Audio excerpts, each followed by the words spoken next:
Hello everyone, welcome to my YouTube channel.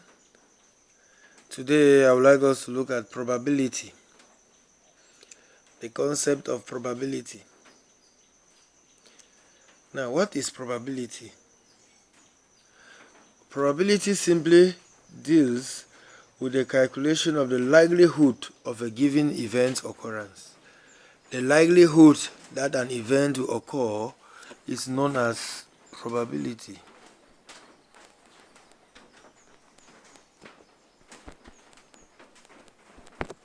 Okay. Now, talking about probability, knowing that it is a likelihood for an event to occur, the probability of an event A, for example, always lies between 0 and 1.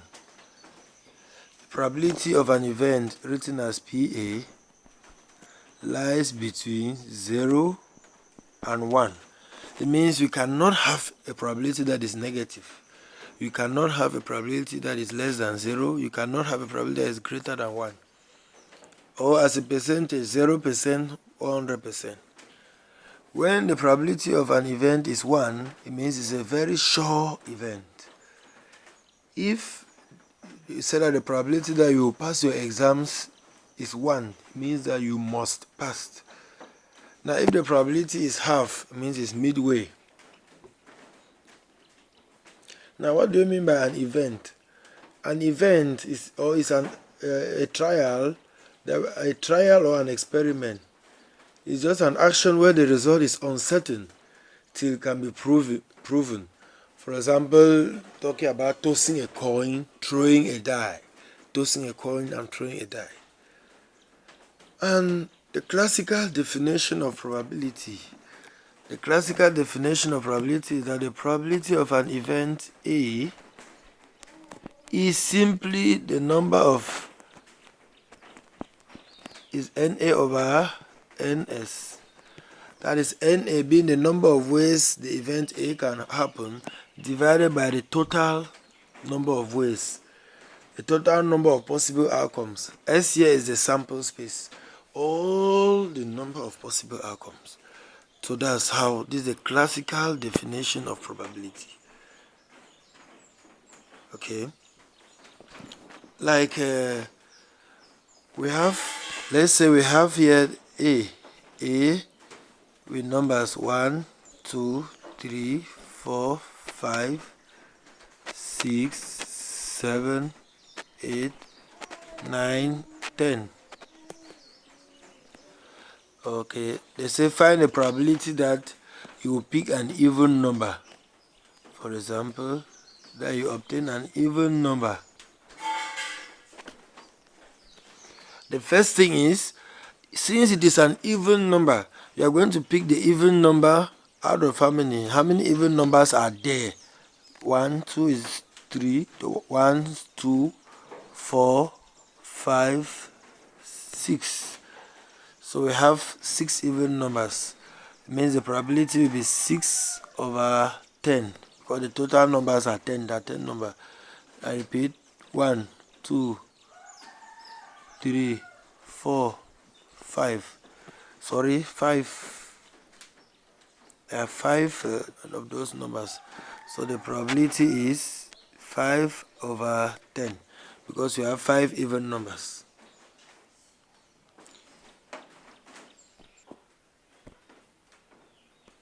Okay, another example that I would like us to look at is in the case of rolling a die.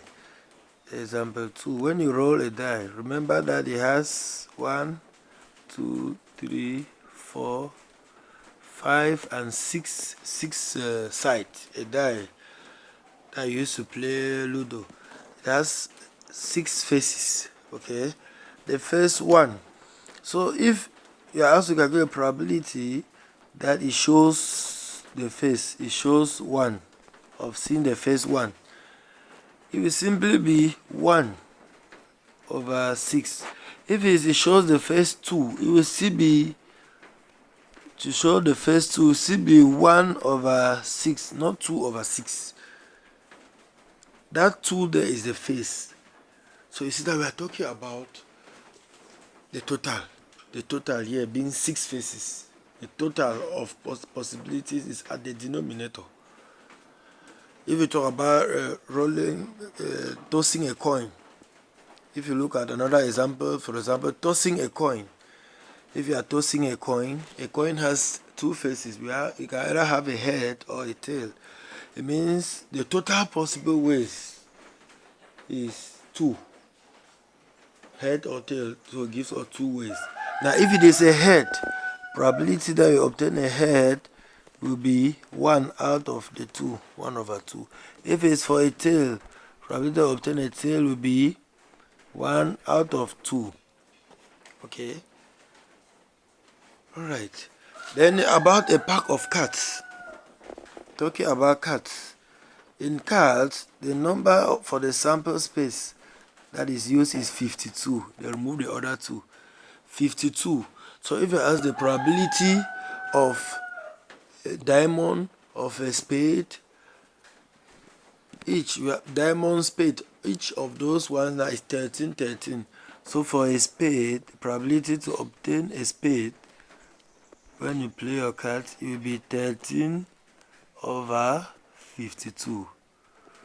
Okay, which when simplified gives us 1 over 4. Likewise, that for diamond, 13 over 52. That for hearts, probability to obtain a heart, 13 over 52, which when simplified gives us 1 quarter.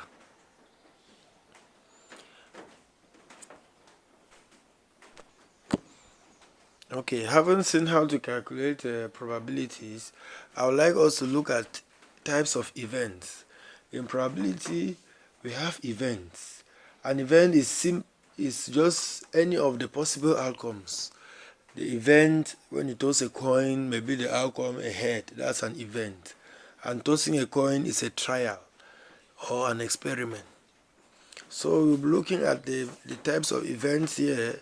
We have what we call independent events.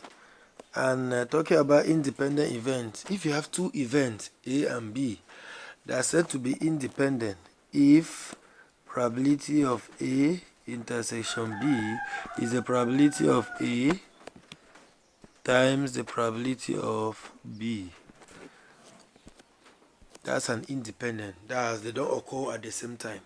Now we also have complementary events, saying that the probability that an event A occurs plus A complement. A complement means it does not occur, should give us 1. We have examples here. You can be asked a question that given that the probability that we have a rainy day is 3 over 5, probability of a rainy day is 3 over 5. Then we are asked that what then would be the probability of not having a rainy day?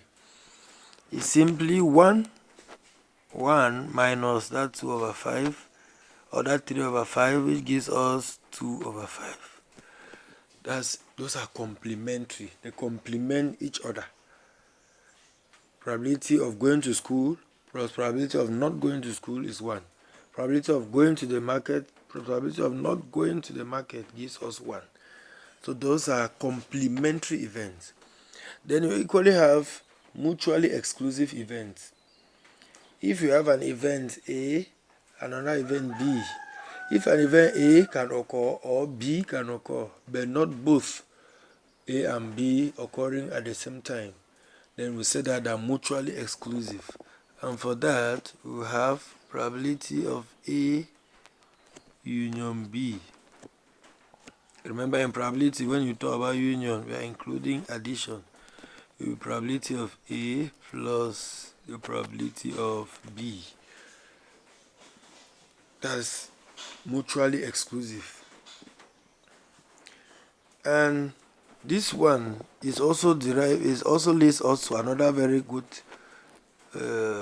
part of probability. Probability of A union B is probability of A plus the probability of B minus probability of A intersection B.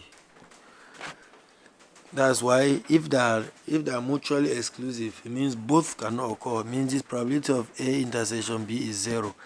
This one is a classical formula for probability. It works for all events. This one for all. It's not limited that whether it is dependent, mutually exclusive. No.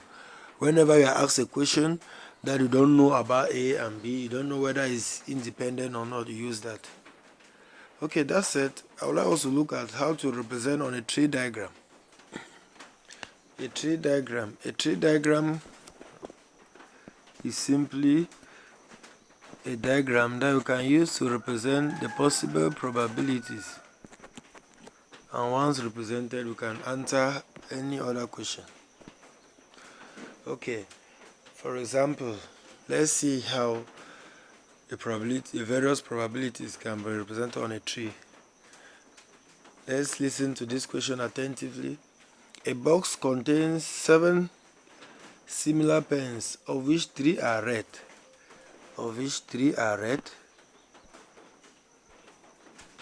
Means you have 3 red that are represented red by R, and 4 are blue. Yes.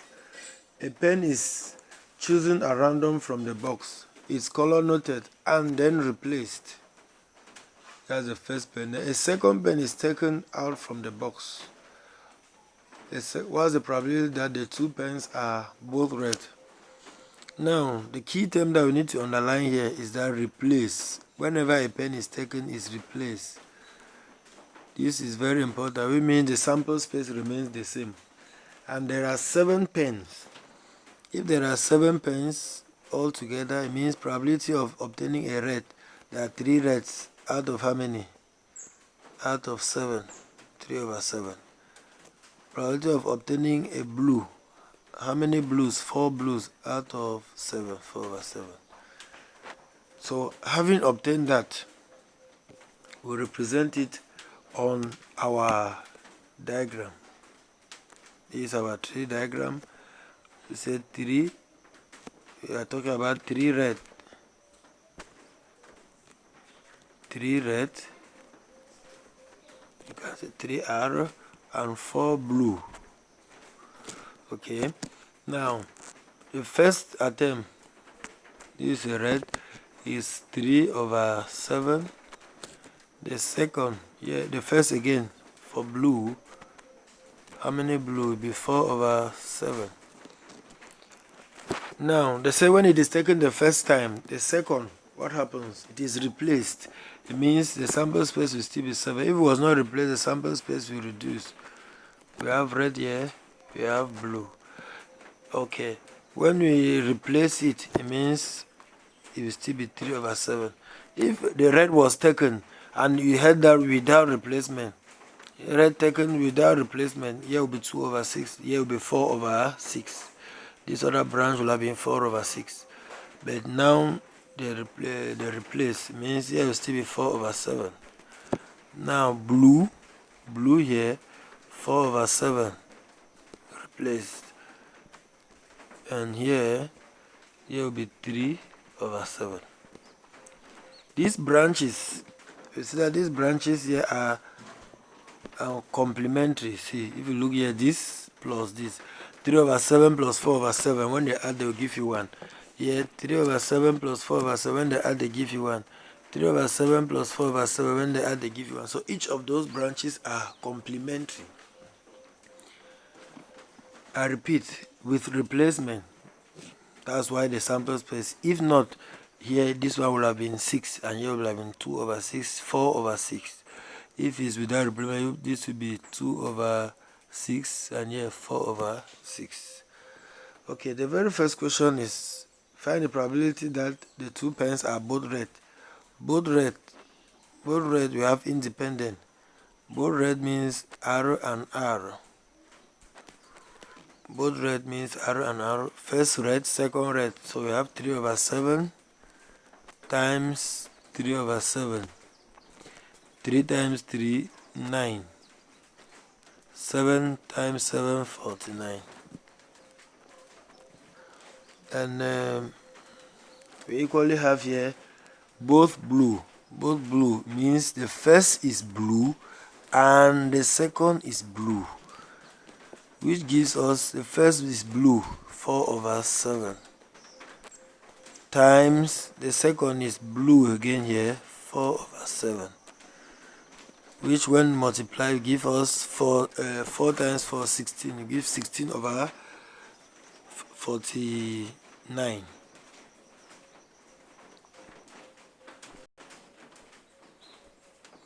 Okay, C part they say probability that one of each color.